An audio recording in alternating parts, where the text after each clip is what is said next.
Inside the mall, nag-o-open ito ng mga 10 a.m. at kadalasan nagko-close siya ng 7 to 9. Ano nga ba yung mga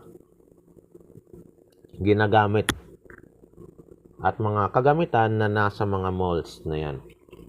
Sa oras na pumasok ka, o kaya naman nag-shopping ka, bumili ka ng kagamitan, kaya naman pumunta ka sa market, bibili ka ng mga dilata, o kaya naman pupunta ka dun sa mga iba't ibang lugar, o kaya naman punta ka sa Disney.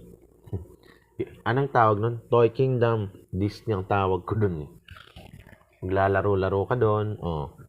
Ano yung mga bagay na nandoon? Isa lang ang nandoon par. Computers at computers at computers.